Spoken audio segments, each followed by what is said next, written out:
We are tracking the beginning of a widespread and potentially dangerous severe weather outbreak over the next week. This will be the most active thunderstorms, wind damage, hail, tornado threat that we've seen since the last year, and especially in all of the winter. Multiple storms are coming, multiple days of rain. I'm recording this Tuesday, March 3rd, 2026, and today in the world of weather, we're going to break down all the details to stay safe when the storms arrive. Just starting off with the water vapor satellite, we can see our next storm beautifully taking shape over the Four Corners region. This is a trough of low pressure that's going to be ejecting northeastward with the flow of the jet stream. As it does so, it's going to encounter a lot of moisture, it's going to bring a front with it, and that is enough to create some storms. Taking a look at our upper pattern, we can see pretty clearly the troughs of low pressure on the wind map, and this is what's going to be contributing to our storms. So the first little storm is going to be kicking out across portions of the Midwest and the East. We can kind of see the little dip and the little burst of wind and energy out ahead of it. This will move east. What I think will be more significant though is the second storm that's building up in the west. So this is on Thursday. We can see this pretty well-defined and deepening area of low pressure moving across the western US. As it does so, two things are going to happen. First of all, we're going to have this northern piece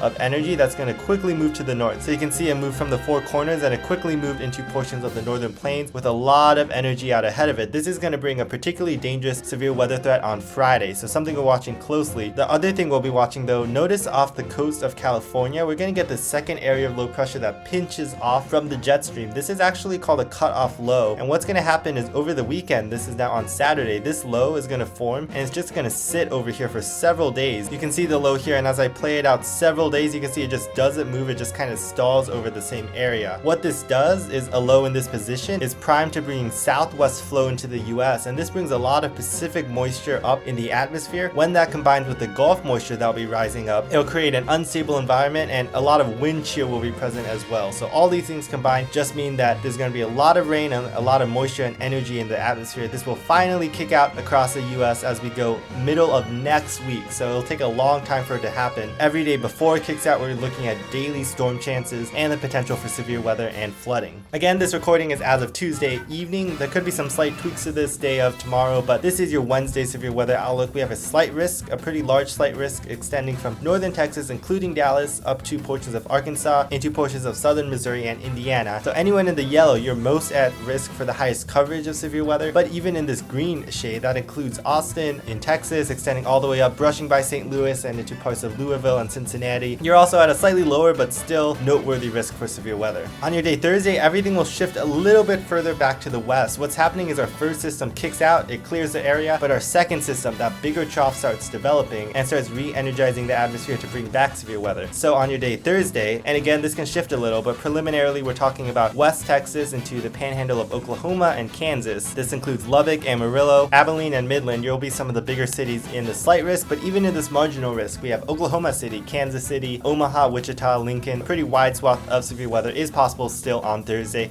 and this is just a start. I expect every day now through the weekend into the middle of next week, as long as that cutoff low stays off California, we're going to get daily rounds of storms and potential strong to severe storms. Let's check out the evolution of how things evolve with our radar. So I've overlaid the severe weather risk map so we can kind of get a picture of where is most at risk for these storms, not just being rain, but potentially being hail, wind, and even isolated tornado threats. Going overnight Tuesday into Wednesday morning, we're going to have a lot of rain across portions of the Midwest. Most of this will be sub-severe, meaning just regular showers, a few thunderstorms in the mix, but heavy rain will definitely be a possibility across Illinois, portions of central Indiana, into Ohio. We kind of have this corridor here that overnight we'll be seeing a lot of rainfall. Heading into Wednesday morning, as we're waking up, we're going to get some more showers forming out to the west, and this is what's going to be the beginning of our severe weather threat. So we can see across Kansas, Oklahoma, a few showers popping up, and along a boundary, we're going to get some more showers near St. Louis, and as that boundary moves into the slight risk area, it's going to encounter a lot of instability and a lot of moist air, and that's a recipe for storms. So we're going to have a pretty broken mess of storms across the area. This is 1 p.m. St. Louis could be getting some heavy rain down into portions of Oklahoma and Arkansas as well as Missouri. Everything moves southeast. I think the peak severe weather time will be between 4 and 8 p.m. and you can notice when these storms enter that slight risk area, that's when they really start strengthening. So some of these storms in southern Missouri, this is 8 p.m. on Wednesday, we could be talking about some supercell clusters here, and that means we could have pockets of wind and pockets of hail and even isolated tornadoes, especially in some of these higher reflectivity colors here, and that's definitely something we want to watch out for. Even further south though, as we go toward the I-35 corridor near Dallas, Waco, even near Austin, we could get a few supercells and storms forming, and this could lead to a bad Wednesday evening commute. So most of the activity before noon is just regular rain. Afternoon, as the storms encounter that more more unstable air mass, that's when hail, wind, and tornadoes are all possible. Out of the three, I think hail is probably the most likely, with isolated big hail spots possible, but eventually as these storms form into more clusters, that's where wind is possible. And I do expect a few tornado warnings in this region. Definitely not the biggest threat, definitely not a tornado outbreak, but stay alert for that just in case. Everything will start to quiet down as we head into the overnight hours, but notice we still have some showers and storms going on. And the other thing to talk about, this first storm is very slow moving. If I just play this loop starting on noon Wednesday and all the way until midnight, that's about 12 hours worth of time, even more. We still have rain over the same area, so there is some slight flooding concern with some training of rain, and the greatest flood threat will probably lie across the same areas that are most at risk for severe weather. Okay, so that model ends before we get into Thursday's severe weather threat. So all this rain that's happening on Wednesday will kind of die off and move to the northeast. On Thursday, we're still going to get some showers across portions of the Midwest, extending from Missouri to Ohio, Indiana. These will mostly be sub-severe by this point. The Storm Prediction Center that I have overlaid here is now the day 3 risk, so now this is your severe weather risk on Thursday. The difference between Wednesday's risk and Thursday's risk, Wednesday is more of a general widespread area of thunderstorms with a few severe storms possible embedded within it. Thursday, the coverage will be much